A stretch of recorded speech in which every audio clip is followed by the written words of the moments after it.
But let's get back to the martial arts here.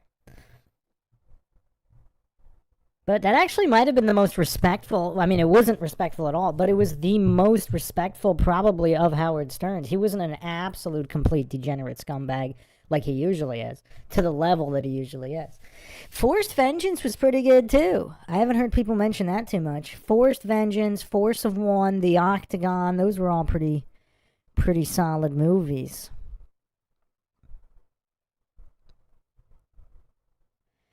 Silent Rage. Yeah, why didn't Chuck make more movies in the 2000s? 2010s, he did practically nothing, I think. Because he was still in decent shape in The Expendables, too. Like, he could obviously still do the action. So Chuck was already in his 40s for Lone Wolf McQuade? That's crazy. That's so crazy.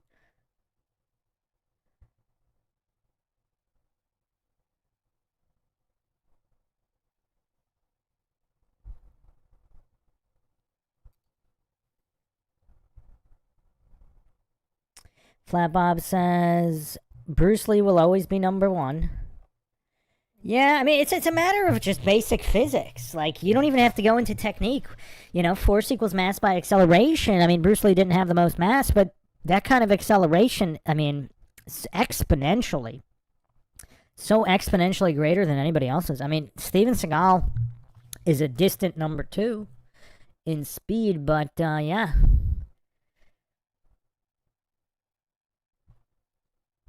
Chuck should have gotten to movies even earlier, too, because he's already in his 40s and 50s. He's nowhere near as fast as he was in his 20s and 30s.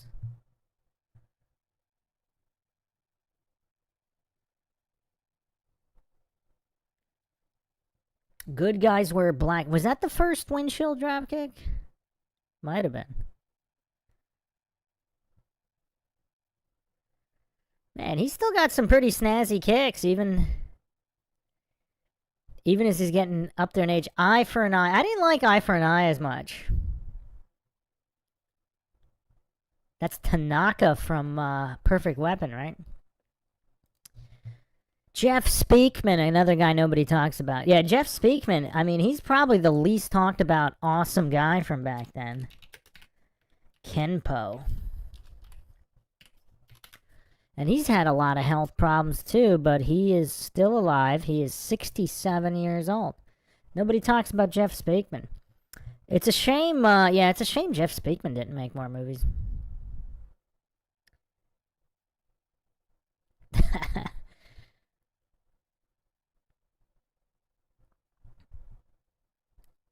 Fair use, obviously.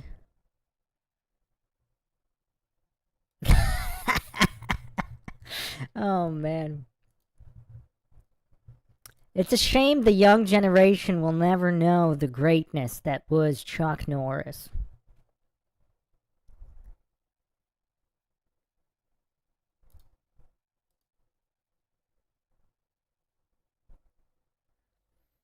Then, of course, yeah, the missing in action movies were pretty fun. They were always on TV in the 90s.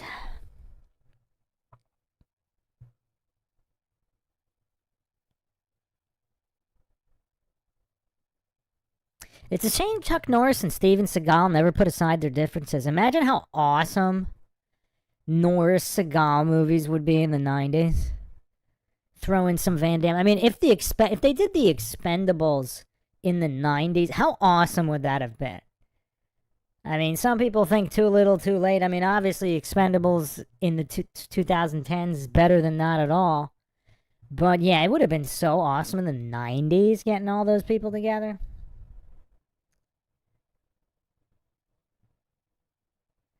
Oh yeah, the Octagon was, yeah, I think I mentioned the Octagon. Octagon was pretty cool. And A Force of One I mentioned as well. That one was fun. I think he was still in his 30s for A Force of One, but in 79.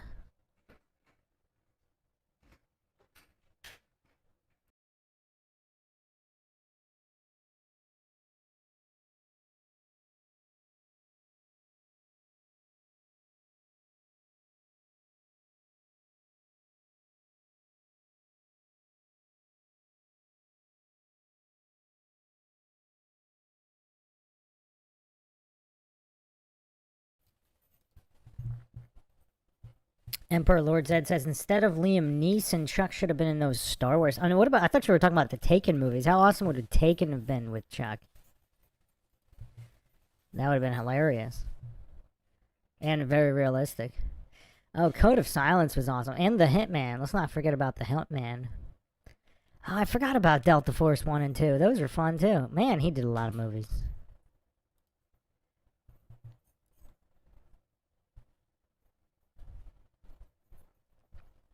Fair use, obviously. Fair use all the time.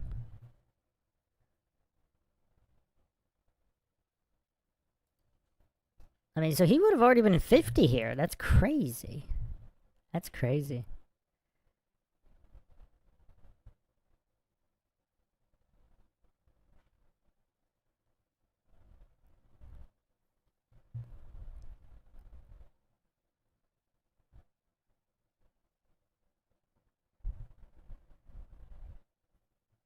Carradine and McQuaid was hilarious, too.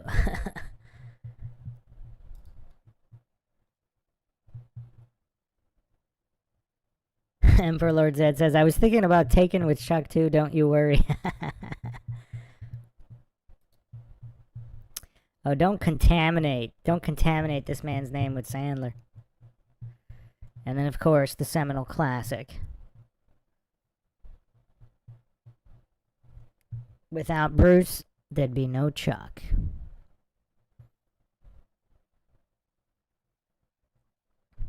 It's just crazy to imagine how much Bruce is slowing himself down here so that the camera can see what he's doing.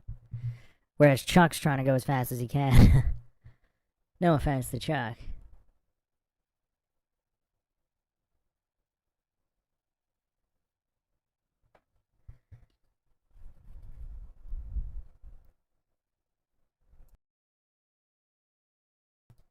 Fair use, obviously. But yeah, what a legend.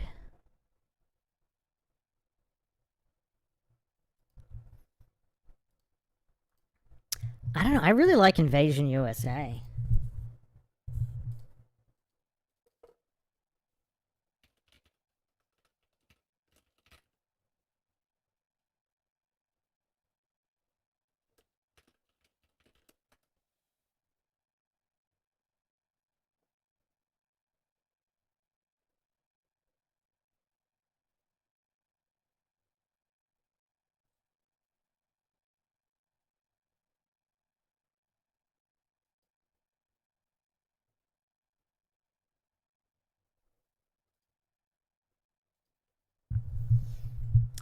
Yeah, Chuck's done at least 3 drop kicks through windshields.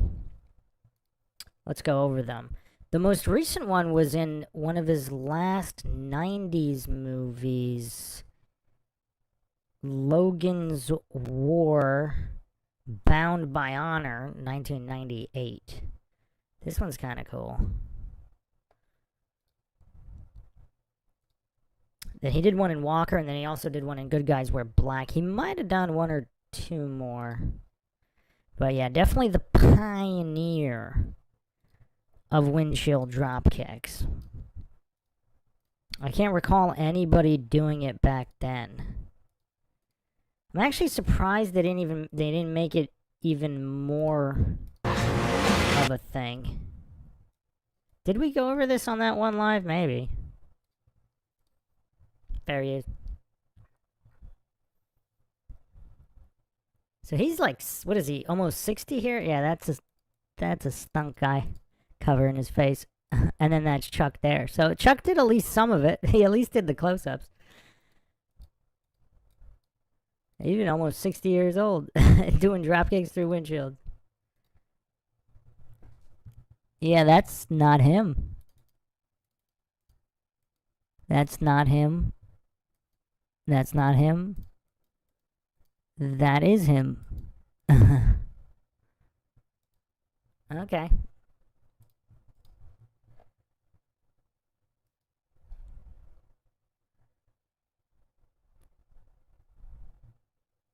Flat Bob says Howard is pure filth. Indeed.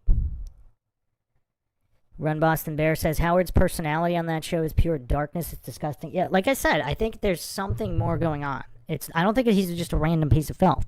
There appears to be some kind of like MK Ultra satanic psyop going on with Howard Stern's show in order to like move the Overton window into like complete and utter degeneracy in order to collapse the West. Similar to like some of those other TV shows like Beverly Hills 90210.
So here's Chuck Norris versus Alan Steen. And so what's curious is like Chuck gets heralded as having real tournament fights, but I mean these aren't. I mean, yeah, they're full contact, but they're not exactly like Van Damme's kickboxing bouts were more impressive than this. I'll put it on the screen in a second. No disrespect to Chuck, but we got to keep it real. We don't do feels over reels here.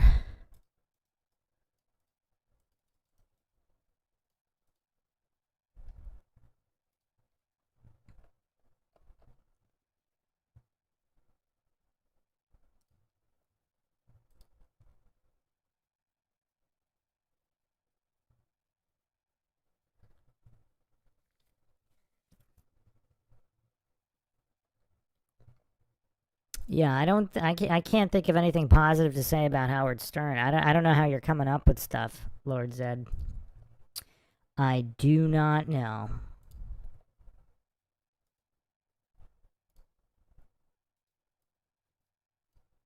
But yeah, needless to say, Seagal and Van Damme would definitely take the guy that's fighting here.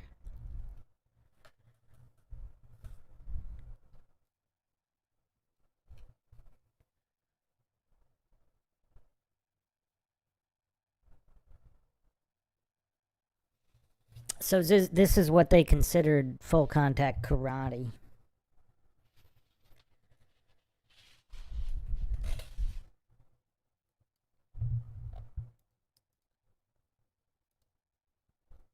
And it is full contact, and yeah, guys broke stuff, but it's not exactly kickboxing.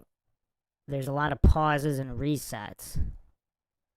But yeah, you could definitely get hurt pretty bad.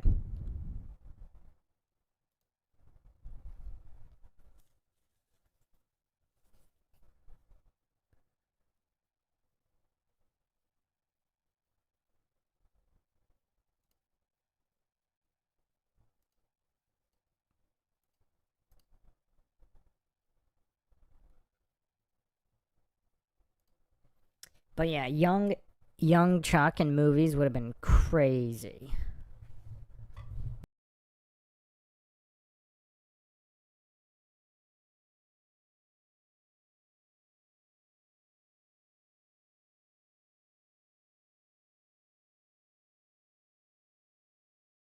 Because he was already 32 in Return of the Dragon. 1972. Most of his movies were like late 70s, 80s, like as he was getting into his 40s. So, yeah, we never really saw Prime Chuck in movies. And he definitely seemed at least 10 years younger in Walker.